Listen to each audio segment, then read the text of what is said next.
The NBA Finals is 2-1 Pacers. No one saw that coming, but let's get into foul trouble. We're also going to be talking Kevin Durant trades.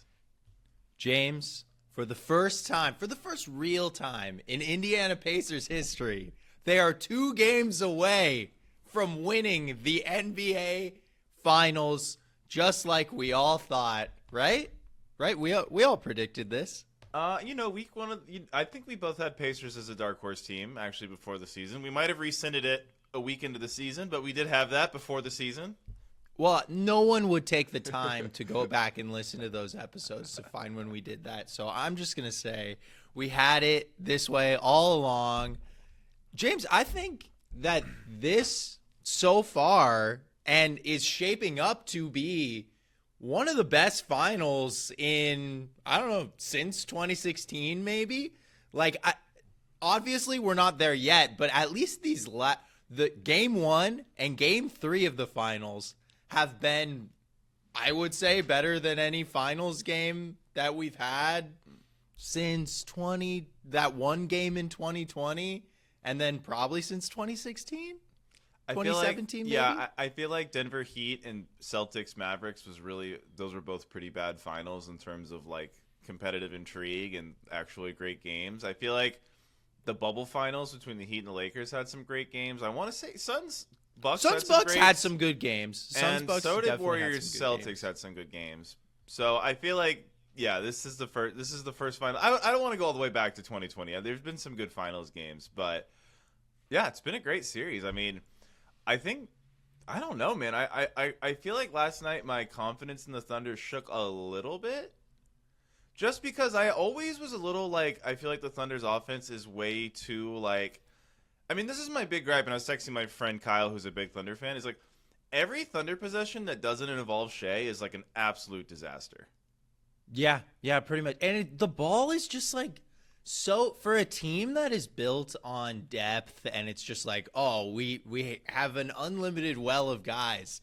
It's weird how I feel like right now for the first time when I'm watching the Thunder, I'm like, this ball is just getting so sticky, like they just lose the ball movement and it gets, I don't know, they can just get bogged down so easily. And I don't know if that's the kind of thing where it's like, the moment's too big for them, or, I mean, it was definitely a very hostile, amazing crowd yesterday, but I don't know. I feel like what it really is that, like, Shea is a phenomenal, like, playmaker in terms of his scoring gravity, opening up relatively easy passes for himself, and I think that's, again, I think this is kind of how we argued about the Brunson episode, where I was like, I don't think Brunson's a very good passer. I don't think Shea's a very good passer either, because when you're comparing him to like the big motor, the heliocentric Hardens, the LeBrons, the Lucas, those types of players that we've seen in the finals lately, those are much more proactive playmakers that I feel like you can kind of get away with them being the only guy on the court making a lot of big plays, or a Jokic, for example. But with these, the Shea, or Halliburton is another great example of a proactive playmaker, I feel like. But with like a guy like Shea, it's very much like read and react. And I feel like when you have Nembhard stuck to him like, duct tape, no one has to help off their guys. And I feel like what this series is really exposing with, J-Dub had a better shooting game last night than he's had in this series, 26 points, 9 of 18. But I feel like J-Dub is such a, he benefits so much from attacking closeouts created by Shea. And when Shea's not creating those as often, and he's actually asked to be a little bit more of a playmaker for himself, he just doesn't have that in his game. Yeah, I thought he really woke up late in the second half, especially in the fourth quarter when they were kind of going back and forth before Indiana kind of blew it open right in those last 3 minutes. I thought Jalen Williams had some really, really great moments, but I agree. It was like, that, especially in the first half, it felt like he was looking for something that wasn't there. Same thing with Chet. He takes such hard shots. Can I talk? Dude, I don't know what it is with Chet, but I feel like he's low-key becoming the NBA's. This is going to be a really weird comparison. He's like becoming I don't even know who to compare this to. He's becoming the NBA's like newest guy who thinks he's way better than he actually is. Is like a Odell Beckham Jr. I'm thinking like a guy in the NBA who just takes shots and does things he has no business doing. I don't know. That was such an all-time moment. The double block by Miles Turner. Yeah, so at the 2-minute mark left in the game, the Pacers kind of have it in the bag, but if the Thunder can get a good shot here, they're back in it. Chet takes a 3 with Miles Turner just sitting in front of him. Predictably, Turner's like, dude, I'm literally right here. He just blocks Chet. Chet gets the rebound off the block 3. That was like the dumbest 3 attempt you've seen. Then Chet's like, you know what? I'm going to drive into traffic. And predictably gets blocked. It's like, dude, you don't have handles like that. You don't have a driving game like that. And you shouldn't. And you are a spot-up shooter at the moment. Like, you don't. When he tries to get into his, Kevin Durant bag that he doesn't have, I feel like it, really hurts the Thunder. And I see him do it a lot. I guess I haven't noticed it until these playoffs where all your mistakes are magnified, but I see it out of him so much more in these big games. Well, I think when he's, effectively the power forward for this team, he can get away with that stuff a lot more than in this series. And we talked about it in our last episode, the fact that, if the Pacers are able to force the issue and make them a one big team, which for the most part, they have been able to do. They definitely were able to do in Game 1 with Chet having that huge stinker, and then they were able to do again in Game 3 where Isaiah Hartenstein kind of disappeared for this game. But when Chet is being guarded by a mobile big like Miles Turner, who he's not, giving any size advantage to, it's just tough. But yeah. I just wanted to bring up the Pacer bench. I feel like that was the real story of the game, and Benedict motherfucking Mathurin.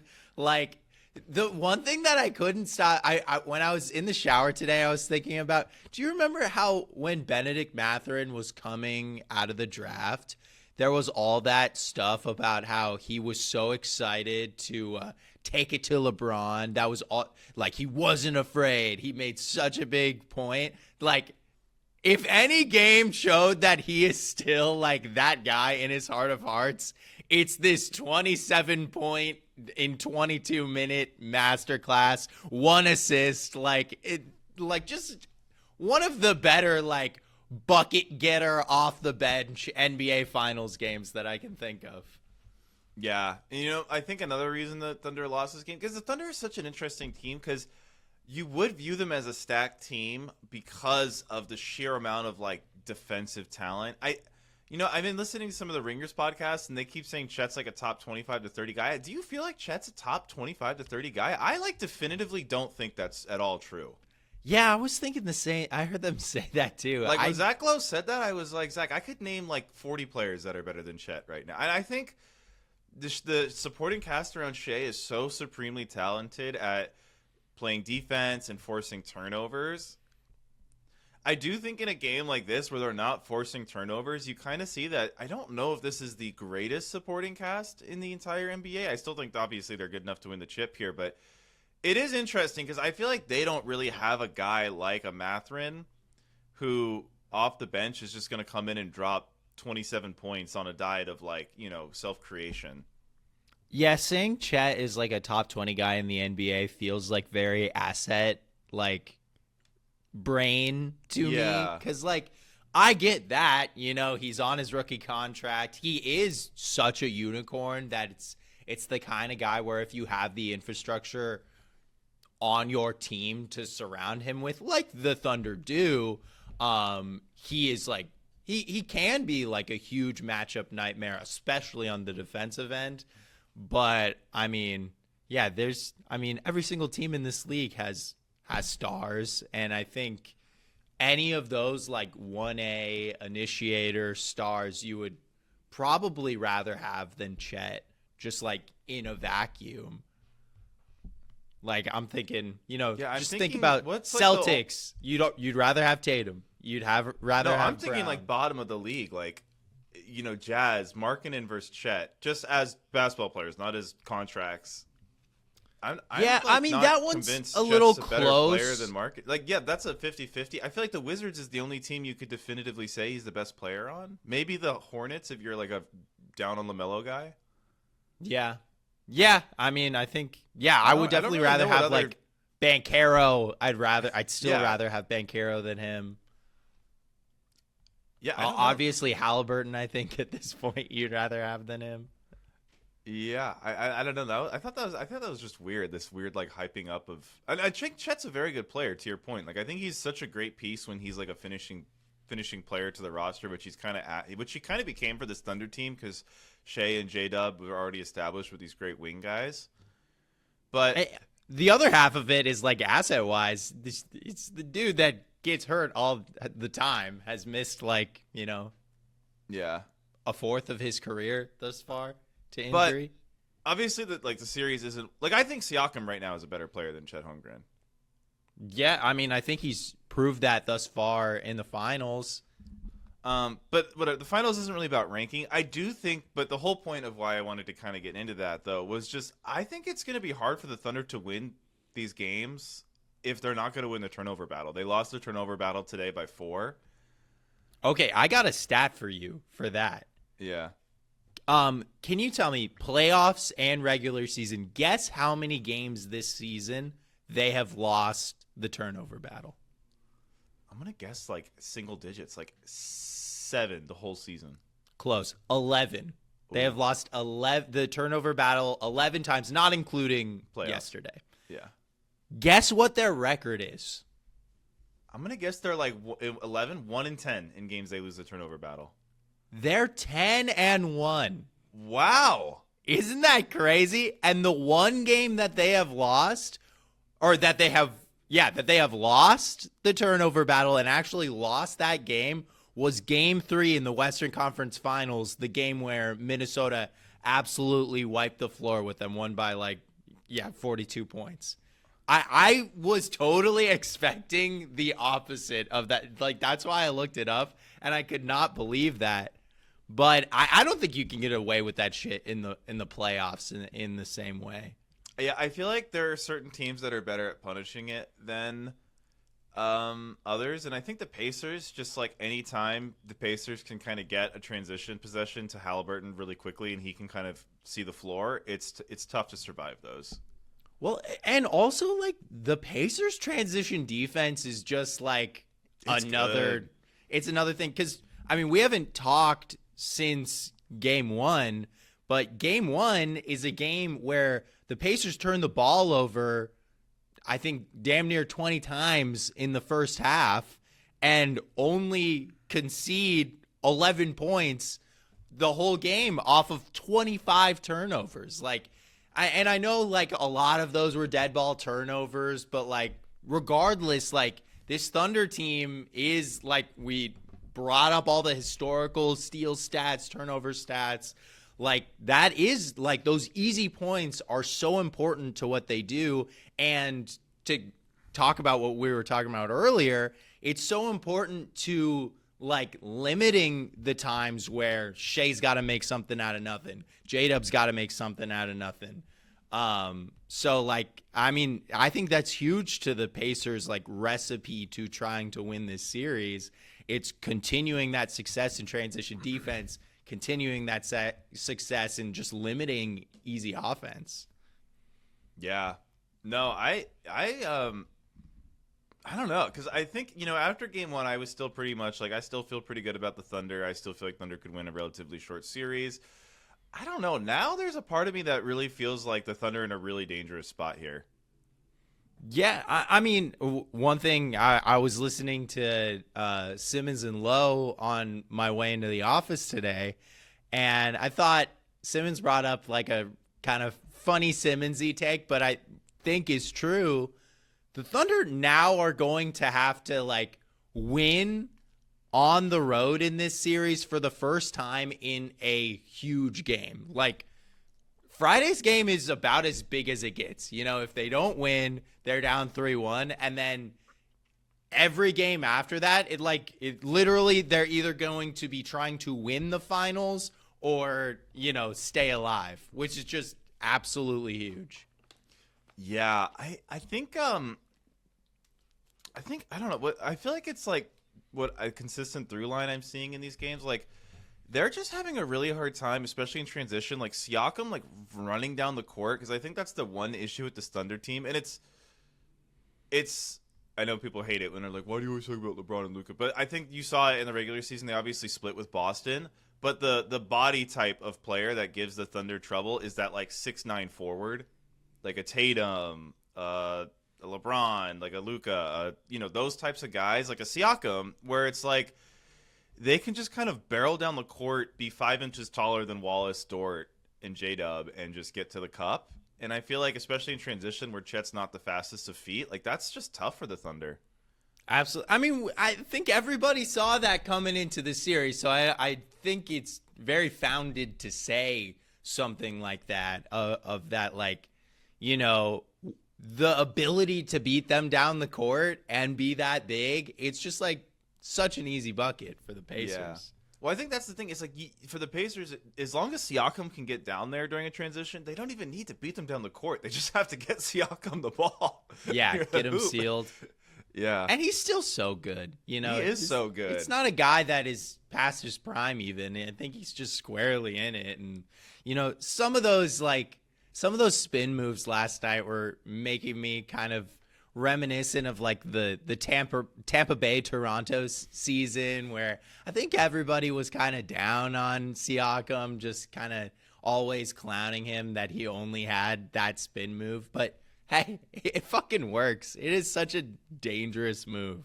Yeah, I think it's just one of those things where you kind of see everything on offense, but you kind of forget, like, oh wow, he's super switchable in defense. He's super rangy. He's super active. He plays hard. Yeah. I don't know. What do you think the rest of the series? Are you now Pacers pilled a little bit, or are you kind of still feeling like we're overreacting to some bad Thunder games and we're almost due for like another Shea game? I mean, I picked Pacers in 6. Pacers in 6. Thunder in 6. I picked Thunder in 6. So I assumed that the Pacers were going to be able to pick up 2 games in this series. I will say, I think that they definitely stole game 1. So like maybe that changes the calculus just a little bit to, it being a 7-game series. Here's hoping that is what it means. But we have seen this Thunder team with their back against the wall a couple times. We saw that multiple times in that Nuggets series. They were down 2-1, and they were able to win that game. And then they beat a Nuggets team with a championship core. Game 7, came out with their hair on fire. Like, this is the young Thunder team, the youngest team to make the finals, blah, blah, blah, blah. But they are experienced. I think they can win really big games, and they can win really big games on the road. I still trust this Thunder team, but these Pacers, it's like they're like a vampire. You just gotta stab them in the heart. Like, they can't let it be close because this Pacer team is just, they believe in themselves too much. How are you feeling right now? I kind of feel like the Pacers have the upper hand now, and I think a big part of that is I just feel like the Thunder don't really seem to have a consistent like offensive flow in the half court at all. Like, it just seems like any possession where Shea doesn't have the ball is like an absolute disaster. Like, it just an absolute, like, where's the ball going? J-Dub's just dribbling around. It's not going anywhere. Like, and I think the problem too is it's like, it feels like it's like, all right, they have to attack Halliburton. They have to attack Halliburton. They have to attack Halliburton. But, like, a lot of these possessions, they don't even run any sort of action to get Halliburton switched onto Shea at all. And it doesn't seem like if you get the Shea versus Halliburton matchup, you even really generate a favorable matchup outside of that. Normally, when you do generate the, like, switch the bad defender onto our best offensive player, there's also some other matchup that results as a part of that. And they don't feel like they have that. Like, I totally agree. I think especially in Game 3, Halliburton just stands so strong, and he has the physical size to just, be a problem. Yeah, and he's no Jalen Brunson. And I think a really weird thing for the Thunder too is like the Thunder took 30 free throws yesterday, the Pacers took 27 free throws. No, 3-pointers. The Pacers took 22 free throws. The Thunder took 30 free throws. I don't know if it's good for the Thunder that these are high free throw games, because that means the refs are calling it a bit tighter. And I think if you're taking away Alex Caruso being able to just maul people, you're actually hurting the Thunder a lot more than you're hurting the Pacers. Well, I think the Pacers are a lot happier with games where Shea gets to shoot 20 free throws. And now last night he did and he only shot 6, but Jalen Williams took 11, Chet took 9. As a whole, that duo took 26. Trio. I think the Pacers are more than happy for these to be touchy-feely games with the refs, because that totally takes away the Thunder's ability to generate turnovers. Yeah, and it slows down the game, and it lets the guys on the Pacers like a TJ McConnell, like a Obi Toppin, just like I think slowing down the game for the Pacers bench just like kind of feeds into what they do. Like even Benedict Mathurin, like he's a guy that can ISO in the half court much better than any guy on the Thunder's bench can. So I think their bench can just be so much more effective in, a slower paced game. And, they're the Pacers. They're never going to let it slow down too much. Yeah. But I think that is the weird inverse thing for the Thunder, where it's like if they don't get their normal free throws, I don't know, like, yeah, they can generate more turnovers, but then they're losing some of those free throws, I feel like they get a lot of points from their free throws. I'm not saying like Shea's a free throw grifter, but just like as a team, like last night, again, like Jalen Williams and Chet took 20 and they got 15 points off that, which also like that's some like meat on the bone. Like J-Dub shooting 7 of 11 at the line is not. Yeah, it's not helping. Nothing. Yeah, like especially in a 9-point game. Again, the 9-point game ends up being a 9-point game, but with 2 minutes left, when it's like a 6-point game, if you had 3 more points, it changes the way you can attack that last 2 minutes. So, yeah, I mean, one of the plays that I wrote down in the fourth quarter, right after TJ McConnell had that just fucking insane inbound steal to tie the game up, SGA finally gets back to the line after what felt like a while, and in an and one, and oh no, not in an and one, but he misses the first free throw, and it's like, I don't know, when it's so tense down the line of these games, it's like I would much rather be able to generate offense like in the flow of a game rather than like, the classic like, oh, fourth quarter free throw, like Here we go. It's just so tense. It's a lot to ask, I think. So Alex Caruso was minus 15. He was the worst in the Thunder last night. I'm just kind of curious what was in game 1. Obviously single game plus minus is not the best stat. In game 1, Caruso was +2, and then in game 2, Caruso was +6 with 20 points. Yeah, honestly, it's kind of as simple as like whoever's benches are producing points has won the game thus far. Yeah. Game 1, OKC's highest scorer off the bench was Caruso with 11. Hartenstein also had 9, but it just like Hartenstein was their de facto starting 5 in the second half of that game because Chet was just kind of taken out of the rotation. But game 2, OKC's bench was amazing. Caruso had 20, Aaron Wiggins had 18, and then of course what happened last night with the trio of McConnell, Obi Toppin, who had so many great plays down the stretch, and then of course Mathurin. We didn't talk about this, but what do you think about the Thunder just switching their lineup like before the series even started? Yeah, I think it felt like we haven't been here before, like we're gonna let you dictate the like rules of engagement in this war kind of thing. I didn't like it too much. I kind of felt like go with the two bigs. The two bigs thing has worked. Generally, I think I don't really get why they keep going away from it, but yeah, I don't. Do you think they're just afraid of the Pacers' transition? Because I feel like it could help their half-court offense if they do get a couple more offensive rebounds here and there. Yeah, I think they're afraid of the transition offense of the Pacers, and I think they just don't want those mismatches on the court. And like Halliburton will find those, but they also don't really have guys in their starting lineup that are gonna like is that so much worse than Pascal Siakam finding one of these tiny guys to pick on? I don't know. Yeah, I don't know. I kind of feel like they should just start their normal lineup. It feels weird. I mean, I don't want to criticize them too much because I feel like game one was such a weird fluky win for the Pacers, so it is a little bit like results and not process driven, this critique. But now that they're down 2-1, it feels, which again is still a small sample size, and I don't know, it still feels kind of weird that the Thunder were just like, we were the best team, we had the best point differential of all time, but we're afraid of you. Yeah, that's what it definitely feels like. Yeah. Okay, so what do you think rest of the series? Have you wavered on your Thunder? Obviously, you said Thunder in 6, so this is to be expected that they lose 2 games, but you didn't expect it in this order, I'm assuming. I'm gonna slightly pivot to Thunder in 7.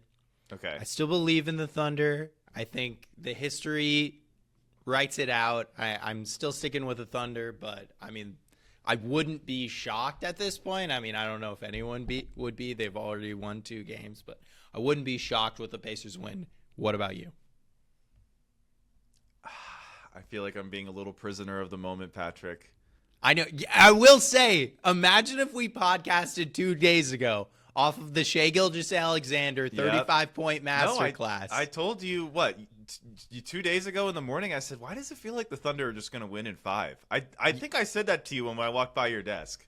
You did? I literally bookmarked Worldwide Wob posting, this is like totally 2001 Sixers versus Lakers. And I was going to introduce that as my best take of the week until now. I think what I can't get out of my head, because we saw it at times in the Denver series, is just, and I've said it like 3 times on this pod, I can't stand the way the Thunder's offense looks every time Shai doesn't have the ball. Like every possession where they bring the ball up and Shai just doesn't touch it. And this is going to sound really weird. I want to say maybe it was game 7 against the Rockets. Do you remember when Chris Paul was on the Thunder? Mm-hmm. It was like years ago. It might have been the year after that. There was a Thunder elimination game for either the play-in or the playoff where the Thunder just like couldn't get the ball to Shai. Like the other team was just denying Shai the ball, and he just was not really fighting that hard to get it. And he was kind of playing like, I'll let the team figure it out. You know, this is obviously creating opportunities for everybody else if they're like hard denying me the ball. I don't remember what game it was. I've never been able to unsee that with this Thunder team, where it just feels like if the other team is like, you know what, I'm just going to not let Shai have the ball. He doesn't really ever seem to fight that hard to get the ball, and it seems like such an easy way to just completely take them out of their offense. And I don't really know what their adjustment is. I mean, it's not like they're this crazy pick and roll operator team a lot of the time. Like it feels like their whole offense really is like attack like closeouts. It really does feel like their whole offense at times. The one thing that I think the more you watch the Thunder, and like obviously it's so nitpicky, is like it. Even if it was a guy coming off the bench, it would be so nice if they had like a kind of set the table guy. Like no one on their bench is anything like that. Obviously, Shai does a lot of that, but like how nice would it be if he could have moments where he could, have someone set something up for him a little easier? Are you saying it would have been nice if they had Josh Giddey coming off the bench? Because I actually think that would have been real. No, I'm serious. I like 6'8". Josh Giddey 6'8". Like clearly showed in Chicago he's pretty competent once he can kind of get away from all the off the court stuff that was happening last year. Like I feel like he would be pretty helpful in this series. On offense, definitely. But I will bring you back to last postseason where Luka was mercilessly attacking him every single second he was on the court. Yeah. And that was a little rough. I mean, I know Halliburton's setting the world on fire, but he is not. Hey, Pascal Siakam is there, and That's true. I think he would love some Josh Giddey time in the post. That's true. I mean, I still think it would be helpful, though, because that's the height that we're talking about. Like, they don't really have that 6'8" guy. I don't know. No, I can't jump on the Josh Giddey train because Caruso. How many games has Caruso won for them in these playoffs? That's true. That's two, true. 3. That's very true. That's a great point. But yeah, hey, point. Chris Paul, potential Chris Paul destination next year. No, he's only playing for. Is Chris Paul? Did you see the clip of Chris Paul? Did he announce his retirement, or did he announce that he's only playing for 2 teams? Oh no, I didn't see. You didn't see this clip? No. He made it. He said for the last 5 years, Houston to now, that I have been a basketball player and not a dad, and I've decided going forward I'm going to be dad. But he said it in a way that was really unclear if he was announcing his retirement or if he was announcing he'd only sign with the Clippers and Lakers. Well, maybe you should just start moving your family with you, Chris Paul. Then you can be both, kind of, maybe. But with that in mind, he's only playing for the Clippers and Lakers. So. Yeah. I mean, I feel like both of those teams will have, or maybe not the Clippers, but the Lakers will definitely have plenty of roster spots to go around this offseason. So we can all finally get what every casual NBA fan has always wanted, and that's Chris Paul and LeBron James playing on the same team. Yeah. Okay, anything else? So I going back to me though, I think I am a little Pacers pilled, and I don't know why, Patrick. I kind of trust the Pacers more in a Game 7 than the Thunder. I mean, hey, they're the heart attack Pacers. I don't blame you. I don't blame you for that at all. Because I think some people might be thinking, well, what about Thunder Nuggets Game 7? They destroyed them, but that's a game where they're forcing turnover after turnover. I just think in a game where the Pacers are not letting them force a million turnovers, which Denver, we've seen that from Denver. That was the game plan that the Wolves used against Denver last year. It's Denver became prone to that. I will just pose this potential Game 7 will be in Oklahoma City, which is not the easiest place to play. That's true. I got Pacers in 7. Let's go. Oh, I mean, hey, there's nothing I would love more than to see that. It would just be such a weird, crazy way for this season to end. But yeah, I don't know. We'll see. I feel like I haven't been reactionary enough. Celtics were down 0-2, and I was like Celtics in 6. I know. We both. I've been very underreactionary lately, and now I'm going the other way. I'm Pacers pilled. I just think they're a way better offensive team at this point in the season. I think they've kind of figured the Thunder out a little bit.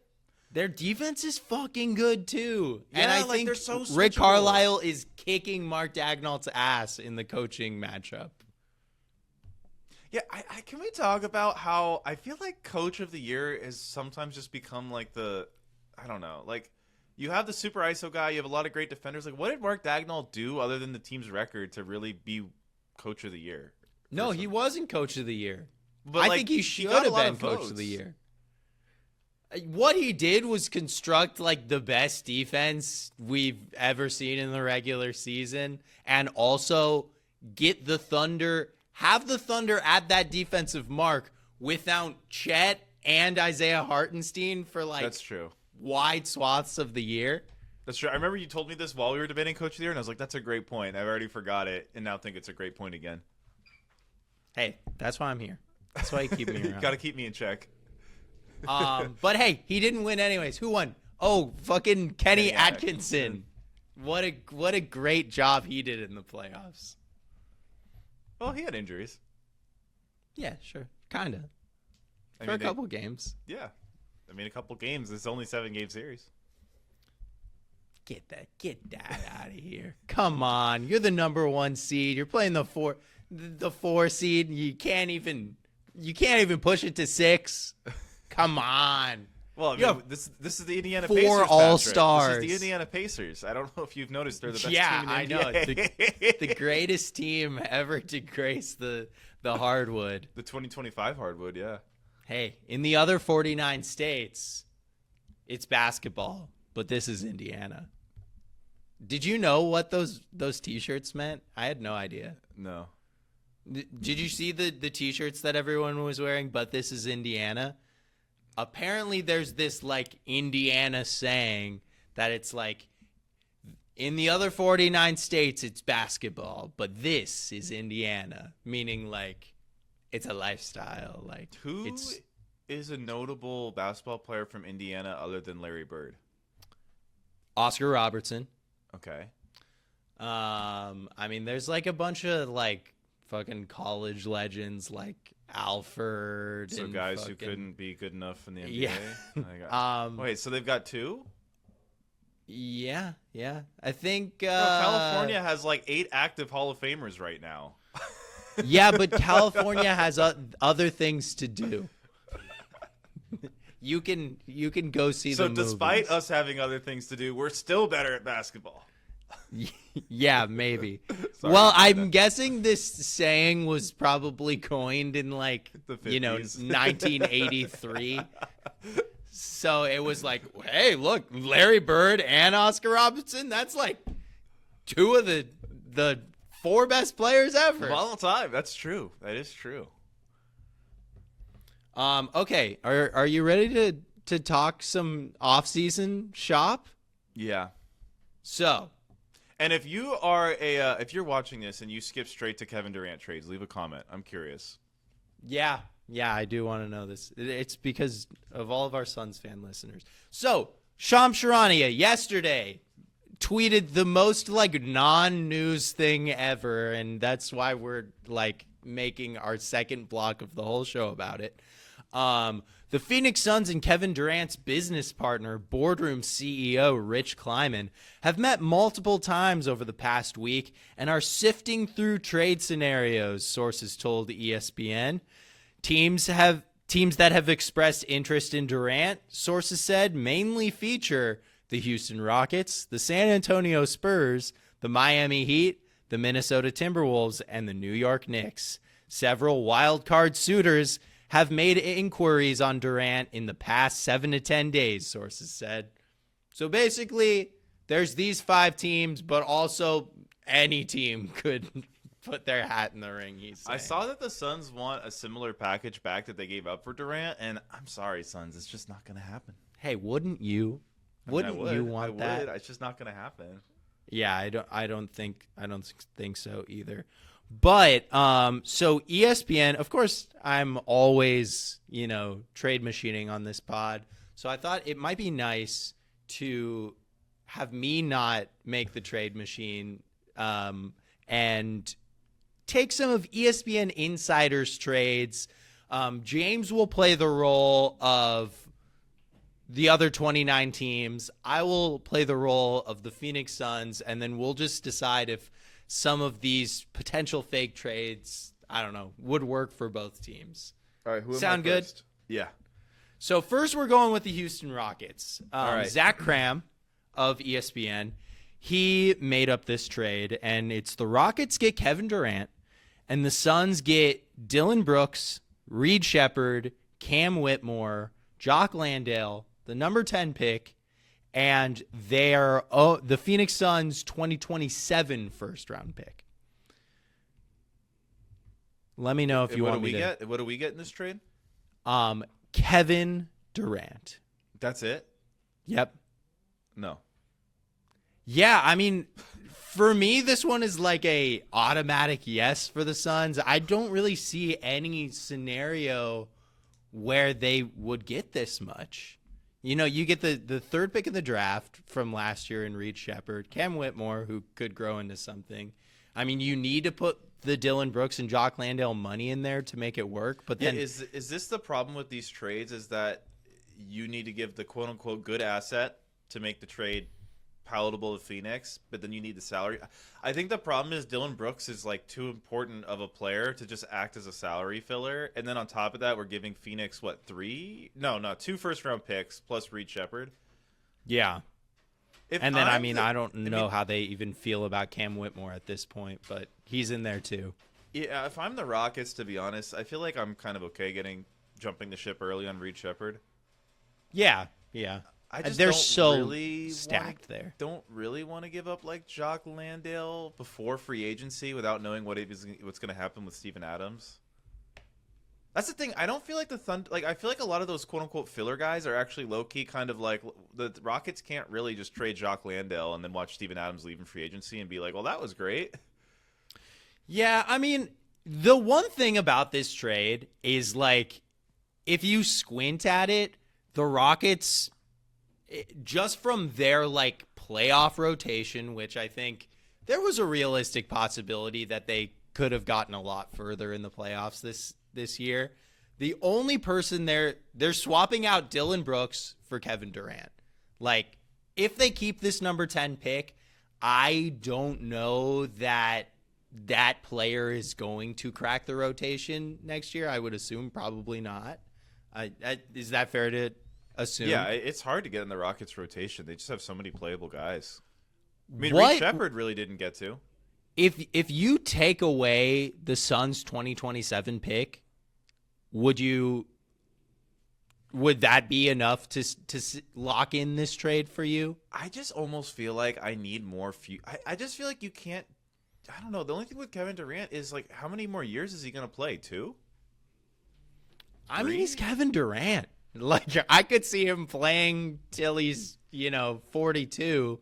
But I think the idea is he plays next year and then he signs some sort of 2-year extension. And that's the meat. After that, he's not Kevin Durant. What is that extension going to look like if I'm the Rockets when Kevin Durant's that old and I have to re-sign my Amen Thompson and I have to re-sign all my guys? I don't know. I don't love it for Houston unless they. I mean, without the 27 Phoenix pick, I kind of like it a lot better, just because there's a really good chance that could end up being a great pick for us if I'm Houston. Yeah, I mean, would you do the trade as the Suns if you don't get the 27 pick back? I would. Yeah, 100%. I think that's what makes the trade palatable for me. Yeah. Okay. So we found a little something there. Okay, you ready to move on to the Miami Heat? Yeah. Okay. So this trade was made by Kevin Pelton. He proposed that the Heat get Kevin Durant, the Suns get Nikola Jovic and Andrew Wiggins, the Golden State Warriors 2025 first-round pick, a Miami 2030 first-round pick, and then a 2026 second-round pick from the Lakers. And then the Nets get Duncan Robinson, Kashad Johnson, a 2029 first-round swap, a 2030 first-round swap. Both of those are top 4 protected. And then a 2031 second-round pick, the better one between Indiana and Miami. Pretty complicated. The thought from Miami then is we're going to go into next season with Bam, Hero, and Durant, and in a really weakened East, we have a shot? Yeah, I think so. I just don't see that. To be honest, I don't see how we could beat the Pacers with that threesome. Yeah, I mean, I would say if I'm the Heat, I would do that if KD's okay with not getting extended, because it's like, I mean, I guess you are losing some pick equity. I think a lot of these picks are fake. 2030 pick. I don't know. I'd have to say no for the Heat. If the Heat do that trade, it's like a complete misunderstanding of where they are as a team, I feel like. My thing for the Suns is, like, I don't understand why the Nets are in this trade at all. Like, who is on our roster right now? Like, I would rather just take on Duncan Robinson's contract as well. Like, I guess this gets you out of the second apron, but I think there's probably other ways you can go about that, and at least you get some shooting and a little bit of size out of Duncan Robinson. I don't like this trade for the Heat. I just feel like the Heat aren't going to go anywhere with that trio, and then they're going to end it. They're going to lose Durant to retirement, and they're not going to have their first round pick. That seems like a really bad situation for the Heat to put themselves in. Yeah, it's doubling down on getting a lot of draft equity for the Suns, but I'm definitely not in love with that. Like, I'm like, so now we're built around Devin Booker and Andrew Wiggins. Like, I feel like we should be able to do better than this. Yeah. Also, Andrew Wiggins sucks. Yeah. Yeah. Like, he's bad at basketball. Okay. Next trade. This is an interesting one. Dave McMenamin crafted this one. It's to the Minnesota Timberwolves. The Minnesota Timberwolves, I'm not sure that this would have to be after a different move I think maybe Julius Randle opting out or something. But basically, the Minnesota Timberwolves get Kevin Durant, and the Suns receive Rudy Gobert, Dante DiVincenzo, and Rob Dillingham. I'm not into this trade. No, I don't like this trade either. Why don't you like this for the Wolves? Because we don't have Cat anymore, and even though I don't believe Cat was a great rim protector, which is why I shipped him to the Knicks to begin with, I'm now going into the season with, you said we got rid of Julius Randle in this scenario? I think you'd have to. So then I have Naz Reid as my 6'9" starting center. I don't have depth. I have Luka Garza as my backup. And I got to say, Luka Garza, from what I've seen, Patrick, I kind of like what I've seen as a backup big. I think he could become a viable backup big. So I'm not opposed to elevating him to playing time. I'm just a little bit worried about, so we're going Naz Reid, Durant, Ant. And we still have a team where when Mike Conley's out there, we have no idea what we're doing on offense. I don't know. I don't like that. If we're going to not have a real offensive flow because we don't really have a point guard, and we may as well have a really good defensive identity. Yeah, I mean, my thing from a Suns perspective is, I don't hate the idea of getting Rudy Gobert. Obviously the Suns desperately need a center, and I think it is a path to, semi-relevance. It's something there. A Devin Booker, Rudy Gobert core. We've seen a similar thing work with, I think, a lesser version of Devin Booker in young Donovan Mitchell. But it's just putting Rudy Gobert on the team, adding Dante DiVincenzo to a team with a million shooting guards. That's been the problem with this roster the whole time. Is it's the only people Kevin Durant, the big shooting guard, Devin Booker, the good shooting guard, Grayson Allen's a shooting guard, Royce O'Neal is really a shooting guard, Bol is a fucking shooting guard. And then you get Rob Dillingham, who, I'm sorry, but to Rob Dillingham fans out there, but I was just not encouraged by Rob Dillingham year one. I think he just looks so small out there on the court. Yeah, him and Reed. This is what I didn't like about Dillingham in the draft is dude, you can't. It's so hard to defend when you're 50 pounds lighter than every other player on the court. It's why Trae Young, if he gave the most shits ever about defense, he would still suck at defense. Yeah, I think it's just So no. Yeah, I don't like that for either team. Okay. Next one. I don't like any trade for you guys. Now, I'm not, obviously, you're Phoenix's GM here. I don't like any trade for you guys that doesn't give you, that isn't more about the future. I feel like a Gobert trade is great. You got Rudy, you got Devin. You're still not a great team. Yeah, I'm amenable to a star for star trade, but it's got to really be a young guy. Yeah, a younger star. I don't know. It would have to be a Trae Young guy or a Zion or someone who is definitely flawed, but someone that I'm okay putting on a ESPN graphic next to Devin Booker. Yeah. Okay, New York Knicks. Knicks get Kevin Durant, and they send out OG Anunoby and Mitchell Robinson. Okay. It's not the worst one from a Suns perspective that I've heard just yet, but I think it definitely makes the Suns way better next year. I like that a lot for the Suns.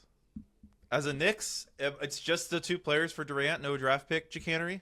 No draft picks. All right, let me think about this if I'm the Knicks. I do like this, man. My only concern is what is our offense going to look like? I still feel like we have ball movement issues. Still feel like we don't really have a real playmaker in the lineup. Feel like losing Mitchell Robinson while we're on our cat can't do anything shenanigan week is tough. You're going to need a really inventive offensive coach to make this work. I mean, you have so much shooting. You have the best shooting front court in NBA history now with Cat and KD. But is that low-key the issue is we have so much shooting, we don't have enough guys going to the rim? I don't know. Not hey, you still got Josh Hart? Issue. Josh Hart makes a lot more sense offensively. If I'm the Knicks, Patrick, I'd flip a coin. Mm-hmm.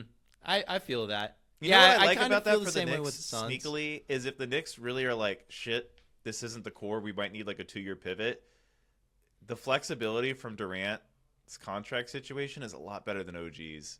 Yeah, that's what I was going to say. I think I would do this if I was the Knicks. Mitchell Robinson is also a free agent after next season, so I would imagine he gets a lot more expensive. So it's like, even if you have to extend KD right now, you're still probably saving money. Can we talk about how the Knicks are just asking every team in the NBA if they can interview their coach? Like they actually called up Jesse the other day and asked if they can interview CJ. Bucket Squad denied the request. Yeah, the request, yeah. It's crazy. Why are these? Why I don't understand this from the Knicks' perspective. Why would any team just be like, yeah, take our coach? James, I don't know about you, but all week, people that were intoxicated with Knicks fever over the last couple weeks that don't really follow the NBA have been asking me, why did the Knicks fire their coach? I thought they were like doing really well. And I've just been saying this line of like, well, I think basically they decided before the playoffs they were going to fire him, and they just did it because they didn't want to just keep him because they got further than they were planning. I don't think that's true anymore. I don't even know if they had a plan. Like, what the fuck are you doing? I feel like this has completely stamped out any, like, forward momentum. This feels like so classic Dolan Knicks, too. Like, to be, absolutely rejected by 5, franchises. Like, I feel like most of the time when teams request to interview a coach, there's some kind of back channeling, and it's like it's just a yes. But usually they're requesting to interview assistant coaches, not head coaches. Yeah, I don't know. I don't understand this from the Knicks either. So they didn't have a target. So they had a target in mind, clearly Jason Kidd, and the Mavs, who clearly don't like the Knicks because of all the quasi tampering they did to get Brunson, were like, no, dude, screw off. We're not going to let you interview Jason Kidd. And then they're just throwing like, you know what? Quinn Snyder's a name I've heard before. How about him? Literally, it's like, oh yeah, this single guy, he requested to interview Emily Blunt for the role of his future wife, but she declined the request. She declined the request. That's literally what it feels like. I feel like the only type of team that would do this is like a team that's like, oh my god, we don't love our coach. He's got like, $20 million left on his coaching contract, and we don't want to have to pay that while we're hiring the coach. We're gonna this is almost like if the only team it's Monty Williams when he's got or the Pistons knowing they're gonna fire Monty Williams but don't want to have to pay him. Like that's the type of team I could see being like, yes, interview our coach, please take him. But otherwise, like what? Why would Knicks anyone legend give up their coach? Monty if Williams. You're not planning on firing your coach, why the hell would you just let him leave? I have no idea.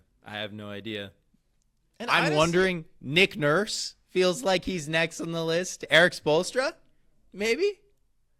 The thing is, there's no trade that would make a Heat fan happy unless they're giving us the thing is, I don't even know if I'd want to trade Spoelstra for Brunson, knowing that Spoelstra's going to be our coach for 30 years. 30 years. Yeah. Oh my God, that is just such a. I mean, you're right. It's just such a ridiculous thing to even bring up. But it's if this was the year 2040, Patrick, and it's Spoelstra's got 8 years left coaching in the NBA, and he's ascended to pop levels of respect. I mean, he's already there, but you know what I mean. If this was 2018 Popovich, sure, I'll trade him for Brunson. Yeah. But the Knicks don't want to trade their star player for a coach when they're ready to contend. What? I know. Yeah. You got to think if you're a coach in the NBA. You're when are they going to request me? If you're on your second year, JB Bickerstaff, no call, no show. JJ Redick, why not? Give him a call. He didn't have a great playoffs. Maybe he'll just cost a second round pick. Hey, we'll trade you Jordan Ott. I know we just hired him. Patrick, I think if they trade JJ Redick to the Knicks, they're gonna have to call in more troops. Yeah, they might. Oh my God. Okay, we've still got 2 more teams on this list, James. Yeah, can we get to the the next Spurs, one, man? which seems like the most realistic of any of them, is the San Antonio Spurs. So this trade is Kevin Durant for Devin Vassell, Harrison Barnes, and a 2025 first-round pick via Atlanta. And which pick is that? 2025. Oh wait. Oh, that's 14. That's their Yes. number 14 pick. Yes. Yeah, I need more if I'm the Suns. Like this one just doesn't really make sense to me. Like I think I know you can add like at least a Sohan in there and the money will still work. I've played around with this a little bit. And then maybe like divert Harrison Barnes to a third team. So he's an expiring contract, so the Suns can stay under the second apron. But I don't know, bringing in a guy that makes $30 million that plays the exact same role as the one guy on your team, if you're the Suns, that you like know is going to be a huge part of your team. It's just really, and you still don't have your picks. It's not very tenable from my point of view. Oh, whoa. Can I counter offer? Yeah. We offer you De'Aaron Fox straight up. Oh, hell yeah. I'm so in. That would be incredible. Yeah, I mean, that's juicy. I like that right there. If you're going to pick Harper, I don't see why not, Spurs. I feel like Fox and Wemby was not a great fit, to be honest. Harper, Vassell, Castle. Harrison Barnes, Keldon Johnson, Kevin Durant, Victor Wembanyama. Castle. Hey, and if you did that, if you did Fox for Durant, you can turn around and you got everything in your toolbox to go get Giannis. I don't know why. I think that's the trade for both teams. Like just Fox for Durant straight up. Like that's what I would do. Yeah, I mean, talk about a Matt Ishbia move. That's a Matt Ishbia move. I think he would sign up every day. I mean, I think we would want a few second-round picks or something. Just put another, like, I think the problem is the Spurs would say the same thing. Yeah. Yeah, they would. But, yeah, I just wonder, like, how dead set the Spurs are on, like, contending next year. I mean, Wemby shaved his head. He's been practicing with the monks. He's put the timeline. He's put the table on. He said, I want it now. Yeah.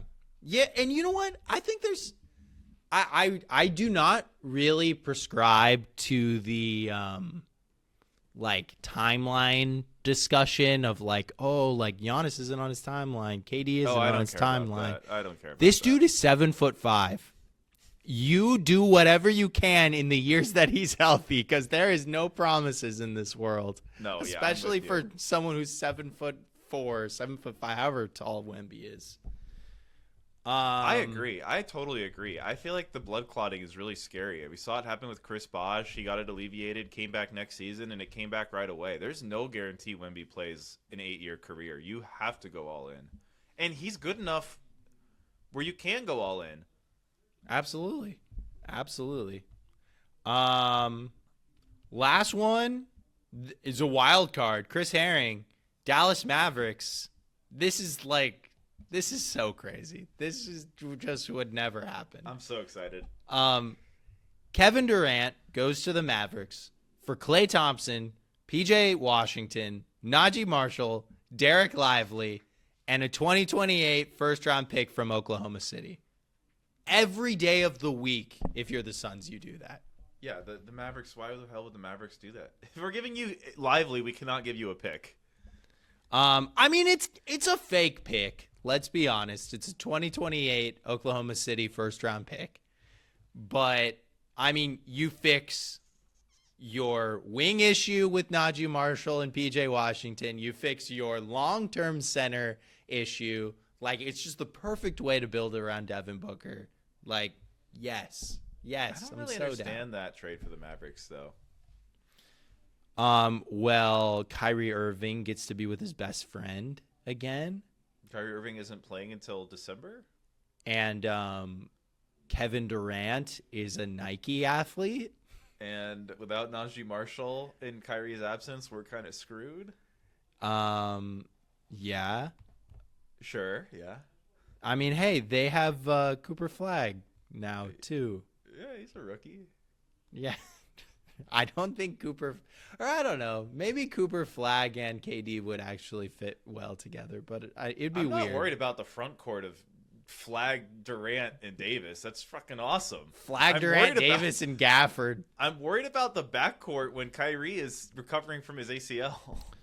They can figure something else out. I'm worried about the backcourt when Kyrie comes back and it's still like 2 months of him kind of fully getting himself honestly right. For that front court. That's the kind of front court that you bring Chris Paul in and he just like. No, but he's not playing for Texas, man.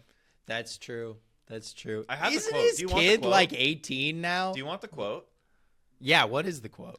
I talked to my family about it. My son just turned 16. My daughter's 12. The past 6 seasons, I have lived without them. I have been away for them for the last 6 years. That's the conversation. I want to be dad. I want to be dad. Maybe he is going to retire. Yeah. What do you think? Do you think that's retirement, or do you think that's I only play for LA? I like people have been debating ever since he said it. I mean, thinking Is that critically like a about retirement this, tease? I think even if you are on an LA team, you're still like, think about the like time requirements of an NBA player. They're pretty intense. Yeah, but he would still be with his family for home game nights. Yeah. And home it's game true. days? On weekends? On weekend I home don't game know. days?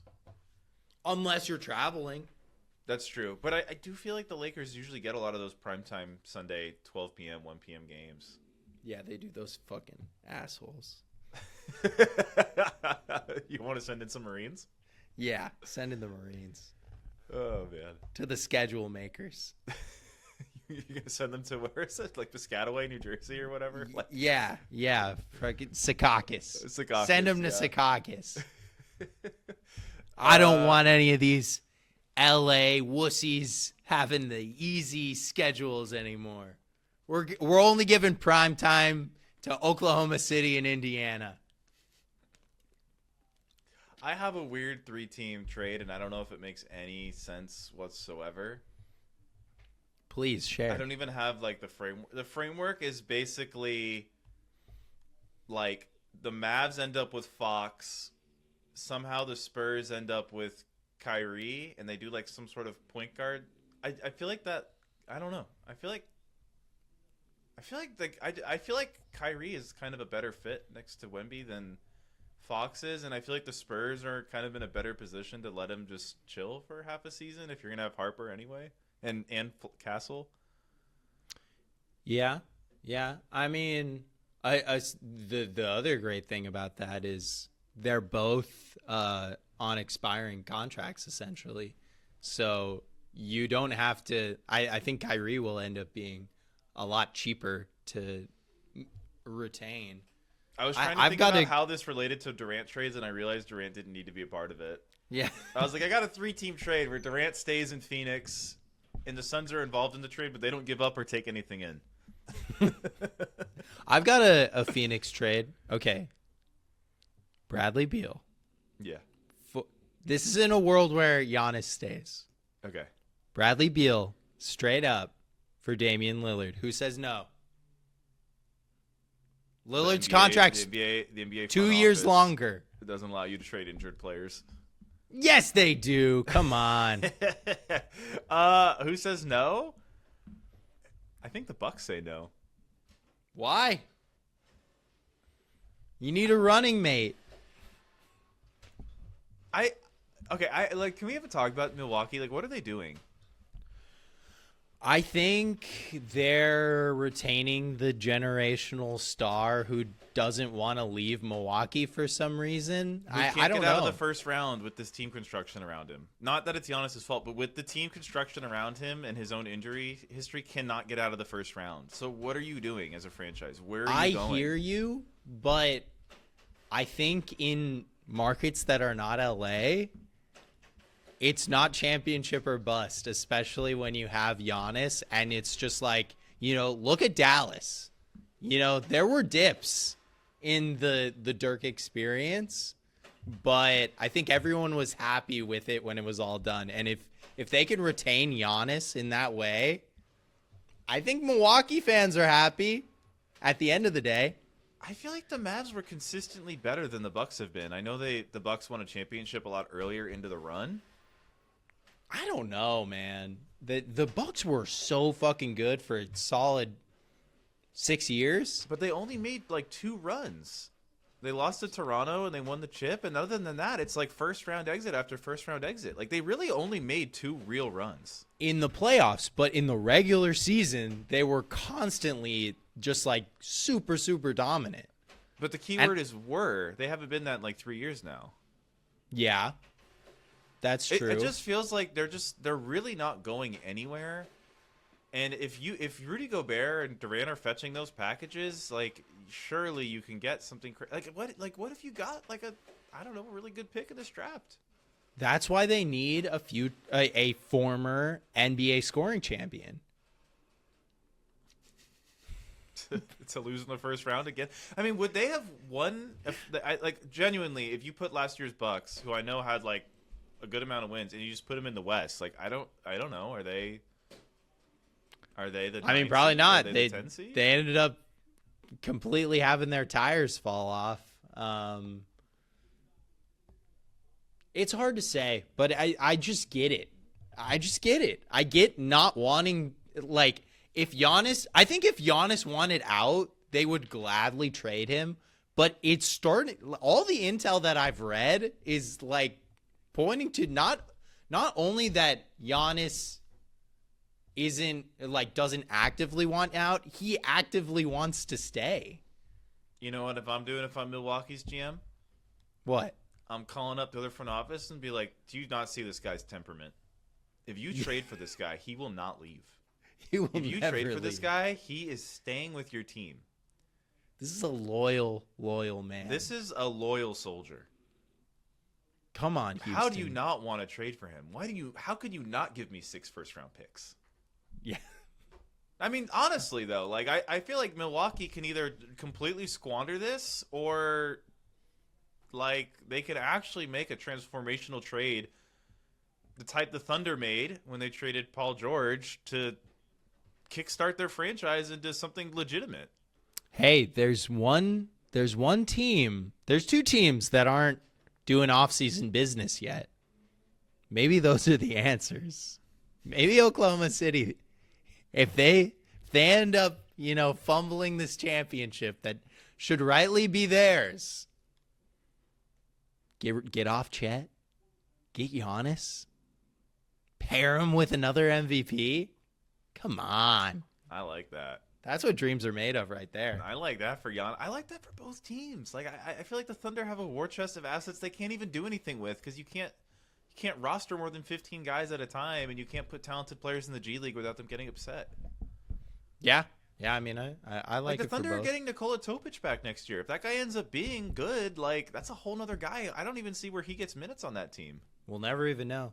If I'm the Thunder, I'm like, we're not giving you minutes for the next 3 years. And then we're signing you to a restricted free agent deal. And then we'll start paying you. I don't know. All right. We are going long today, Yeah, my we are. friend. Are you ready to do some best take, worst take? Yeah. I had so many candidates for worst take of the week.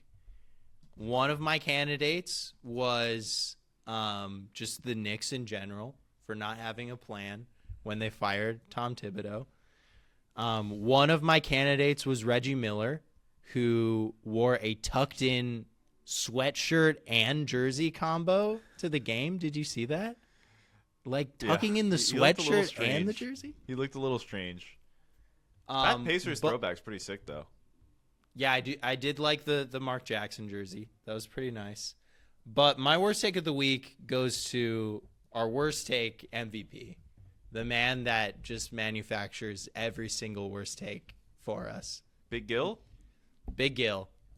During a watch-along, Game 1, he said, I think Indiana being here is bad because now the fan base thinks they're a legit championship team. What? They won that game in the championship. And would it be bad for them to win the championship, Patrick? It would be bad for them to win the championship because then their fans might think that they won the championship. Did you ever think about that? I mean, that would be so bad for the Pacers fans if their team won the championship. Just because then they would be able to think about the fact that they might win the championship and that they did win the championship. That is a bad take. I don't actually have a really, really bad take, to be honest. I don't know. I feel like it's just a lot of run-of-the-mill, like, oh, Tyrese Haliburton has to do more after Game 2.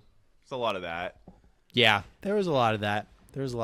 I bet it's very early on Thursday. I bet we're missing a lot of Shea needs to step up. Yeah, I bet we are. What's Shea doing? I think we definitely are. Timing is bad for us. I feel like there's a lot of good takes this week, though. Yeah, one take. Oh, where's my phone?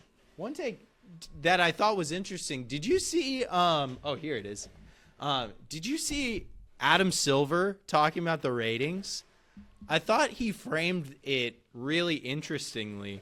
So ratings are down from last year, Game 1, Game 2, which I think will normalize as the series goes on just because it's a close series and last year's finals were terrible. But so Adam Silver said, people compare us to 20 years ago. Games 1 and 2 so far are the highest rated programs in May and June on TV. And if something beats us, it will probably be another sports program. Back 20 years ago, we often didn't win the night when the NBA finals were on. And I think that's something that isn't often factored in to just the discussion of ratings in the NBA being down. It's yeah, people don't fucking watch TV anymore. Maybe it's just the fact that everyone doesn't watch TV. That's it. Yeah, that is a good point. Yeah, it is a good point. It is tough though when the numbers for those Jordan finals 30 years ago were 29 million live viewers. That's a lot of people. Yeah, but I don't know. TV shows aren't, live TV shows are not hitting those numbers anymore. And it's no, of course. The season finale of Seinfeld, 125 million people watched it all together. It's that's just we're not living in that type of monoculture so much more anymore. Stuff to do. Yeah. Yeah. It's such a different world. So I have a couple best takes. I feel like they're all Haliburton centric. Haliburton, of course, said a lot of people are just box score watchers. They're not watching the game, which totally agree. Mm-hmm. Yeah, and I think definitely. Ironically, I'm going to use this as a pro Shea. I hate watching a Thunder game and people being like, oh, the free throw grifter, the free throw merchant. And you watch the game back, you're like, so which one did Shea really make it? And when did Shea really go out of his way to sell a foul call? I feel like he doesn't play that way that much. Yeah, no, I totally agree. It's such a tired take, and it's people want to sound like they watch sports. Yeah, and they don't.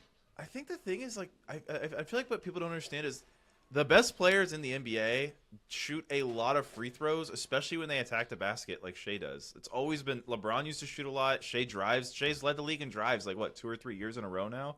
Mm-hmm. Mm-hmm.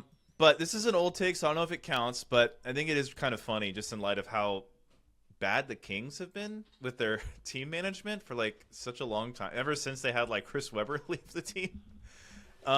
JJ Redick, after the Kings traded Halliburton, this is some sort of malpractice on the Kings' part. Tyrese Halliburton is the best player on their team. That is definitely a great take exposed. Yeah, I know. I feel like everybody is reaching back in their bag to find their, like, I hate this Sabonis for Halliburton trade take. Yeah, I mean, I don't want to be that guy, but I also hated that trade at the time. And I guess, I don't know. That's the weird thing is, like, these guys are fully employed front office guys. Like, yeah, I mean, I don't know. They obviously didn't see the Fox thing coming. I guess for me, it's just what I don't understand, though, is, like, you're the Kings. What year is this? This is 2021? 2022? 2022, I think. So you're sitting there in 2022, right? And you're like, all right, we're gonna go Fox Sabonis. This is better than LeBron Davis. This is better than, like, Booker, Aiton Paul. Like, I feel like at that time you could have named like 10 duos in the West that were better, like definitively better. That's what I don't understand about trades like that, where it's like, okay, this is our team. Like, do you think it is just small market team wants to get wins where they can get them, or what? Or is just truly I guess. I mean, malpractice? I think that one in particular is more just Kings being Kangs, because you don't see small market teams move off young players ever, especially guys that haven't even signed their second contract yet. In my opinion, I think if you ride that out with Halliburton, if you're the Kings, he probably would have been making a significantly less money than he ended up making, because, I mean, at least I guess I wasn't like as locked into the Kings as maybe I am right now, but like I don't think he had shown nearly as much as he had the chance to show in his early stages in Indiana. Yeah. I don't know. I feel like they're like one of the last remaining like truly incompetent front offices in the league. Yeah. All right, should we end it early? I think we can do it's been a long episode. It's been a long episode. I think just know, everyone, me and James are doing great. We will update you guys thoroughly next week on if we're having hot streaks or shooting slumps. Maybe Kevin Durant will be traded. Maybe the Pacers will be champions? Maybe the Pacers will be champions. Maybe the Thunder will be champions. The only thing we are guaranteed is the constant tick of the clock and the march of time into nothingness. All right, well, we will talk to you all later. Peace. Peace. That was a long episode.